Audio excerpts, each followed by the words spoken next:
जय मसीह। ये विषय है आज का वचन का, हमारा विश्वास का आधार क्या है, या दूसरे शब्दों में कहने से हमारा विश्वास किस पर आधारित है। हर चीज का एक आधार होता है ना। हर चीज का एक बेस होता है, आधार होता है, उस पर वो अड़े रहता है या उस पर बने रहता है। हर चीज का, ये आप बिल्डिंग देख रहे हैं, ये चर्च बिल्डिंग जो है, ये चर्च बिल्डिंग जो है, इसका नींव है, ये नींव के ऊपर में बना हुआ है। ये कैमरा देखिए, ये कैमरा एक स्टैंड पर आधारित है, ये स्टैंड के ऊपर में लगा है ये कैमरा। और ये कैमरा का आधार क्या हुआ, ये कैमरा किस पर आधारित है? एक पाइप, एक लकड़ी का जो स्टैंड है उस पर आधारित है। मेरा बाइबल जो मैं डायरी रखा हुआ, ये पोडियम, इसको बोलता है पोडियम, ठीक, ये इस पर आधारित है, इस पर आधार करके इसको रखा गया है। हर चीज का एक आधार है जिसके ऊपर में वो वस्तु बना रहता है। ये पंखा लटका हुआ है, ये पंखा सीलिंग से लटका हुआ है, ये सीलिंग इसका आधार हुआ। तो हर चीज का एक आधार है और जिसमें वो आधारित होता है। अर्थात दूसरे शब्द में कहने से हर वस्तु किसी न किसी चीज में टिका रहता है, किसी न किसी चीज में बना रहा होता है वो। इसी प्रकार से आज मेरा विषय जो है, हमारा विश्वास, हम जो विश्वास करते हैं किस पर आधारित है, हमारा विश्वास का आधार क्या है, हमारा विश्वास किस चीज पर आधारित है। ठीक, तो ये जो विषय है आज हमारा विषय है, इसको ध्यान से सुनिएगा। तो अभी हम लोगों ने यूहन्ना सुसमाचार में क्या पढ़ा? यूहन्ना सुसमाचार 1 अध्याय में दूसरे दिन 43 पद से नीचे पढ़ा। दूसरे दिन प्रभु यीशु मसीह गलील को जाने के लिए उन्होंने इच्छा किया। तो जब जाने का इच्छा करने का समय में, तो यहां पर एक व्यक्ति के साथ में उनका मुलाकात होता है और वो व्यक्ति का नाम है फिलिपुस। और फिलिपुस से मुलाकात होने के बाद में प्रभु यीशु ने बोला, हे फिलिपुस, तू मेरे पीछे हो ले, मेरे पीछे आ। तो फिलिपुस क्या करता है? प्रभु यीशु के पीछे हो लेता है। फिलिपुस उसके पीछे हो लेता है और 44 पद में कहता है, फिलिपुस ये कहां का निवासी था? अंद्रियास और पतरस के नगर में, नगर का जो नगर बेतसैदा का निवासी ये फिलिपुस था। अब होता क्या है कि जब फिलिपुस प्रभु के पीछे चलने के लिए आरंभ करता है, तो फिलिपुस ने एक नतनेल नाम का एक व्यक्ति के पास में वो जाके बताता है। वो फिलिपुस कहता है 45 पद में, नतनेल से मिला और उससे कहा, जिसका वर्णन मूसा ने व्यवस्था में और भविष्यवक्ताओं ने किया है वो हमको मिल गया है, वो यूसुफ का पुत्र यीशु नासरी है।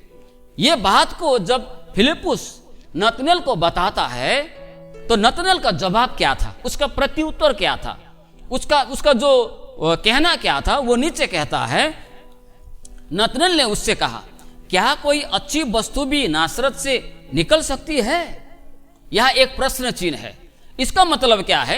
नतनेल ये कह रहा है, उनका मन में ये विश्वास है, उनका सोच ऐसा है, उसकी भावना ऐसा है कि नासरत एक जगह का नाम है। नासरत एक बहुत ही एक क्या बोलेगा, क्षुद्र, एक मान्यता पाया हुआ नहीं, एक ऐसा एक बदनाम जैसा एक शहर ये नासरत था, गांव बोली या यह शहर, जिससे कोई भी कभी अच्छी चीजें, चाहे वो मनुष्य हो, चाहे कोई अच्छी चीज वस्तु हो, कोई भी वस्तु हो, अच्छी बन के वहां से निकलता नहीं था। इस कारण नतनेल ने क्या बोला, अरे फिलिपुस, तुम बोल रहे हो कि नासरत जो है वो यीशु जो है वो नासरत नामक जगह से आया है।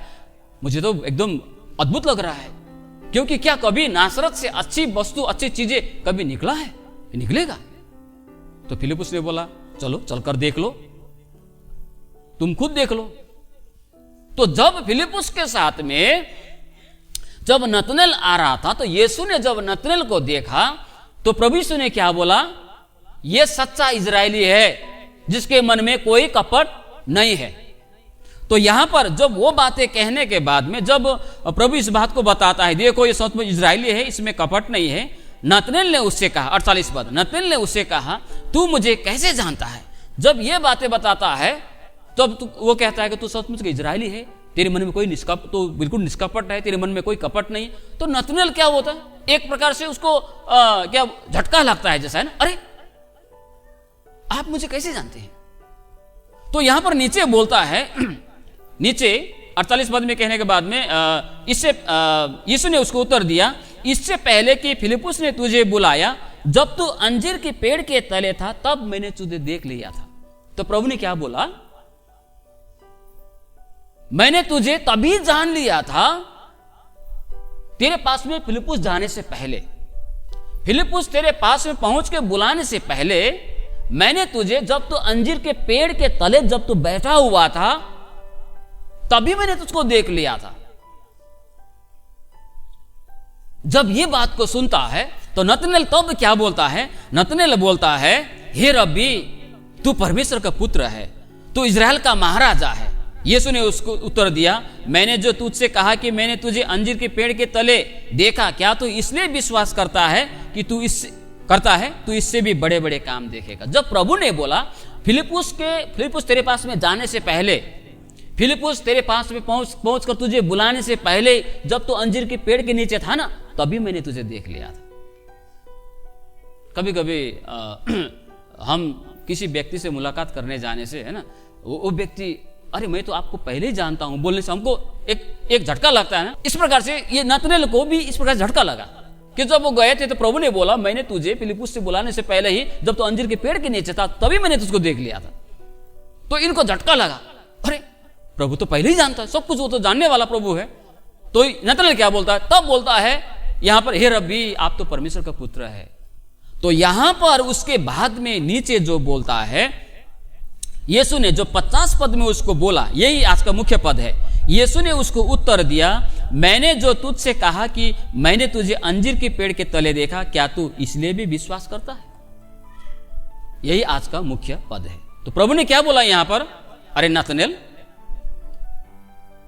तुम तो मुझे इसलिए विश्वास करते हो क्योंकि मैंने तुझसे कहा कि फिलिप्पुस के बुलाने से पहले तू अंजीर के पेड़ के नीचे था, मैंने देख लिया था, तब तुम मुझे विश्वास करते हो। अगर मैं इस बात को नहीं बोलता तो तू विश्वास नहीं करता। तो नतनेल का विश्वास का आधार क्या था। नतनेल का जो इस वक्त में यहां विश्वास उभर के आया, हे रब्बी तू तो परमेश्वर का पुत्र है। तो ये जो विश्वास, पहले तो क्या बोला था, उसी यीशु के विषय में क्या बोला था नतनेल ने, अरे फिलिप्पुस तो क्या बात करता है, क्या कभी नासरत जैसे जो बदनाम शहर है, जो एक क्षुद्र शहर है, वहां से भी कुछ अच्छी बात निकलता है क्या, अच्छे मनुष्य निकला है कभी। और तू बोलता है यीशु अच्छा, वहां से एकदम अगम वक्त जो मूसा के द्वारा पहले कहा गया वो व्यक्ति वहां से बाहर हुआ है। तो ये व्यक्ति पहले यीशु के विषय में उसने क्या सोचा था, वो वहां से ऐसा व्यक्ति है तो वहां से अच्छा आदमी नहीं होगा, अर्थात वहां से अच्छा कोई निकल ही नहीं सकता। लेकिन जब प्रभु ने बोला कि मैंने तुझे पहले ही देख लिया था जब तू अंजीर के पेड़ के नीचे था, तब वो झटका लगता है उसको, अरे ये तो सब जानता है। तब बोलता है, हे रब्बी आप तो परमेश्वर का पुत्र है। इसी मुंह से कुछ देर पहले क्या बोला, इसी मुंह से बोला कोई अच्छा चीज निकलेगा क्या बोल के बोल रहा था। अभी जब प्रभु ने उसको बोला कि तुम वहां पर था ना, तभी मैंने पहले तुझे देख लिया था, ये बात सुनने के बाद में अब क्या बोल रहा है, वही मुंह से बोल रहा है। थोड़ा शायद 1 मिनट भी नहीं हुआ होगा, वही मुंह से फिर बोलता है, हे रब्बी आप तो परमेश्वर का पुत्र है। तो नतनेल का विश्वास का आधार क्या है। नतनेल का विश्वास का आधार यह है कि जो परमेश्वर ने उसके जिंदगी में कुछ किया, परमेश्वर प्रभु यीशु का जो कुछ कार्य उसके जीवन में हुआ, तब वो उसको आधार बना के प्रभु यीशु पर उसका विश्वास जो है वो उत्पन्न होता है। तो प्रभु ने क्या बोला, अरे नतनेल ये तो अच्छा नहीं है, क्योंकि अगर मैं तुझे अगर जब तू मेरे पास में आया उस वक्त अगर मैंने नहीं कहा होता कि मैंने तुझे फिलिप्पुस के बुलाने से पहले ही मैंने तुझे देखा था वहां पर, ये अगर मैंने नहीं बोला होता तो तू तो मुझ पर विश्वास नहीं करता। लेकिन मैंने बोल दिया कि तू पहले ही वहां पर था, मैंने देख लिया, तब मुझे मेरे ऊपर तो तेरा विश्वास उत्पन्न हुआ। तू इससे भी बड़ा बड़ा कार्य को तू देखेगा, इससे भी बड़ा बड़ा तू तो देखने वाला है कार्य। लेकिन तुम्हारा विश्वास का जो आधार है वो सीधा मेरे तरफ में नहीं, परंतु किसी कार्य, किसी चमत्कार के ऊपर में तेरा विश्वास आधारित है।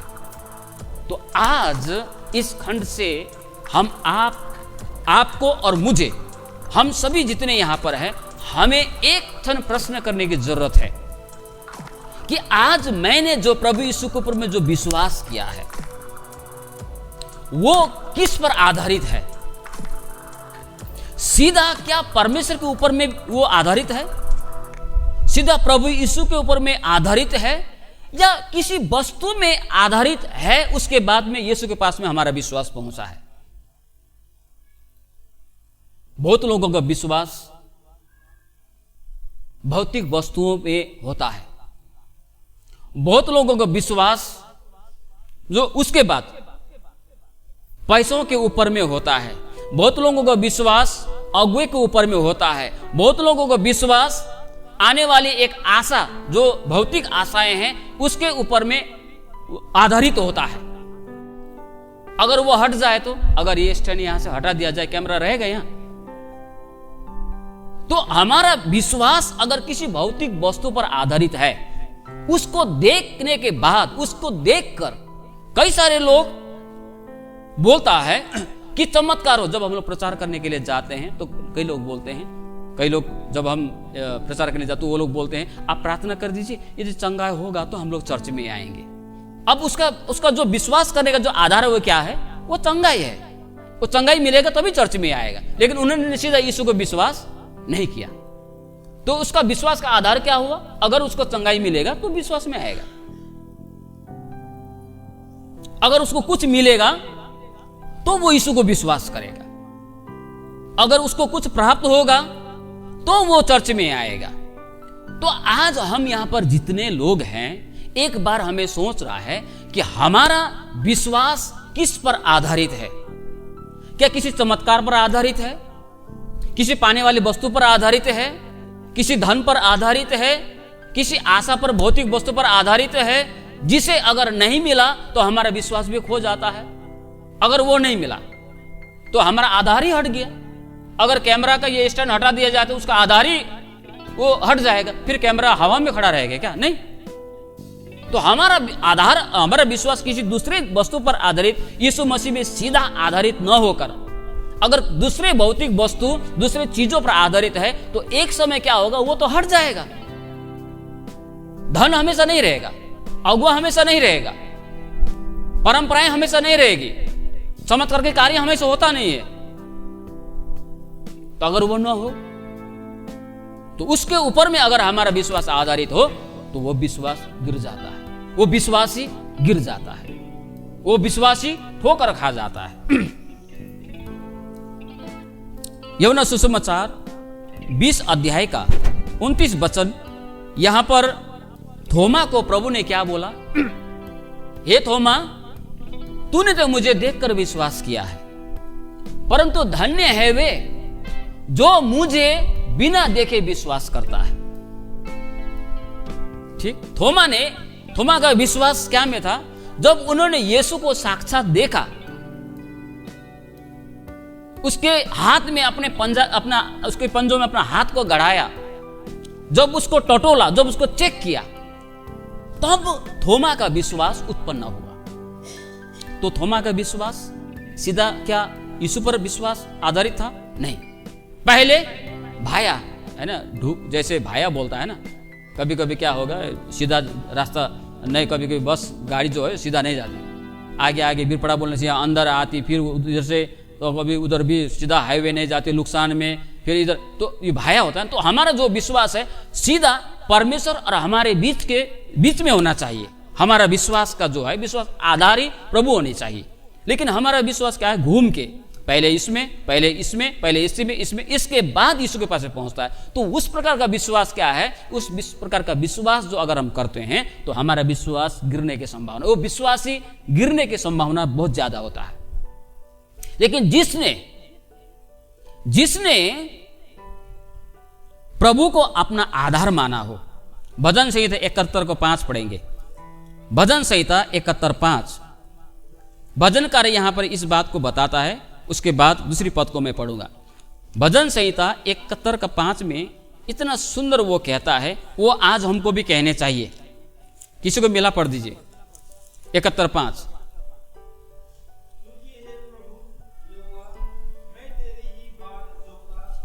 हाँ, अब नीचे, बचपन से ही मेरा आधार तू है। कौन है? यहां भजनकार बोल रहा है, मेरा जो आधार है, मेरा बेस है, मेरा नींव है, जिस पर मुझे टिका रहने चाहिए, जिस पर मुझे बना रहने चाहिए, वो भौतिक वस्तुएं, चमत्कार के कार्य, कोई भौतिक आशाएं नहीं है, परंतु मेरा जो आधार है वो तू है। इस प्रकार से भजनकार यहां पर कहता है। यिर्मयाह की पुस्तक 17 अध्याय 7 और 8, यिर्मयाह की पुस्तक मैं पढ़ना चाहता हूं। यिर्मयाह की पुस्तक 17 अध्याय उसका 7 और 8 में देखिए यहां पर क्या बोलता है। मैं पढ़ना चाहूंगा यिर्मयाह 17 अध्याय 7 और 8। धन्य है वो पुरुष, निश्चय स्त्री भी, जो यहोवा पर भरोसा रखता है, जिसने परमेश्वर को अपना आधार माना हो। क्या माना हो? जिसने परमेश्वर को अपना आधार माना हो। इसका मतलब जो व्यक्ति परमेश्वर के ऊपर में बना रहता है, परमेश्वर के ऊपर में निर्माण हुआ हो, जिसने परमेश्वर को अपना आधार बनाया हो, वो व्यक्ति कैसा होता है?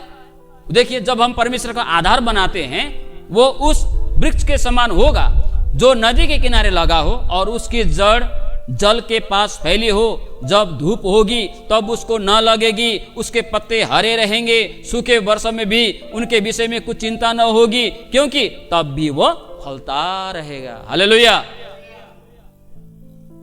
दूसरे चीजों पर आधार, अपने विश्वास को आधारित करके यीशु के पास में पहुंचने वाले विश्वासी कैसा होता है? कभी सूखता है, कभी फलता है, कभी नहीं फलता है, कभी हरा भरा होता है, कभी सूख जाता है। इस प्रकार का उसका जीवन होता है उस विश्वासी का। लेकिन एक व्यक्ति जब परमेश्वर को आधार बना के जीता है, उसका विश्वास परमेश्वर में आधारित होता है, प्रभु में आधारित होता है, तो क्या होता है? वो हमेशा हमेशा वो क्या है? हरा भरा रहता है। हमेशा उसकी जिंदगी में क्या होगा? एक चमक, जिस प्रकार नीति वचन कहता है ना, धर्मी की ज्योति उस चमक के समान है, जो दिन के जो दोपहर तक सूर्य का जो चमक जो बढ़ते जाता है, उस प्रकार का चमक होता है। एक जगह में ऐसा कहता है। तो परमेश्वर को आधार बनाने वाले का जीवन हमेशा हरा भरा रहता है। यहां पर हबक्कुक 3 अध्याय 17 का 19, 3 अध्याय का 17 से 19 में हबक्कुक और एक बात को कहता है, चाहे अंजीर के वृक्षों में फूल न लगे और न दाखलताओं में फल लगे, जलपाई के वृक्ष से केवल धोखा पाया जाए, खेतों में अन्न न उपजे, भेड़शाला में भेड़ बकरियां न रहे और न थानों में बैल बैल हो, तो भी मैं यहोवा के कारण आनंदित और मग्न रहूंगा और अपने उद्धारकर्ता परमेश्वर के द्वारा अति प्रसन्न रहूंगा। नीचे 19 पद में, यहोवा परमेश्वर मेरा बलमूल है। कहने का मतलब यहोवा परमेश्वर मेरा आधार है, वो मेरे पांव हरिणों के समान बना देता है, वो मुझको मेरे ऊंचे स्थानों पर चलाता है। चाहे दाख के बारी में दाख न फले, है, चाहे अन्न उपजनी न दे, गौशाला में गाय न रहे, जो मिलना है वो न मिले, लेकिन फिर भी मैंने परमेश्वर को अपना आधार बनाया। मेरा विश्वास परमेश्वर में आधारित है, इसीलिए ये चाहे हो चाहे नहीं हो, मुझे कोई फर्क नहीं पड़ने वाला, मैं हमेशा प्रभु में आनंदित रहूंगा। पौलुस 2 कोरिन्थियों 5 का 7 में कहता है, हम लोग रूप देख के चलते नहीं है, हम लोग रूप देख के चलने वाले नहीं है, देखे हुए वस्तुओं को देख के चलने वाले लोग नहीं है, परंतु अदृश्य चीजों को देख के चलने वाले हम लोग हैं। हम ऐसे विश्वासी, इसीलिए पता है आज हमारे चर्च में, हमारे कलीसियाओं में, मैं यहाँ का बात नहीं कर रहा हूँ, हमारे विश्वव्यापी कलीसियाओं में, हमारे डूअर्स में, हमारे भारत में आज विश्वासी लोग विश्वास में बहुत ही कमजोर पाए गए हैं एक सर्वेक्षण में। इसका कारण यह है क्योंकि उन्होंने अपना विश्वास जो है, विश्वास का आधार, उन्होंने अपना विश्वास का आधार यीशु मसीह को नहीं परंतु अन्य चीजों को बना के यीशु में पहुंचा है। अगर वो हट जाए तो हमारा विश्वास जो है वो विश्वासी का संपूर्ण पूरा नष्ट हो जाता है। लेकिन अगर उन्होंने अपना परमेश्वर को आधार बनाया है, वो परमेश्वर हमारा चट्टान है। हालेलुया। वो चट्टान कभी टलता नहीं है, वो चट्टान कभी अपनी जगह से हटता नहीं है, वो चट्टान कभी सरकता नहीं है। ऐसा वचन में लिखा है। यीशु ऐसा चट्टान है जो कभी नष्ट नहीं होता, कभी सरकता नहीं, वो हिलता नहीं, वो हटता नहीं।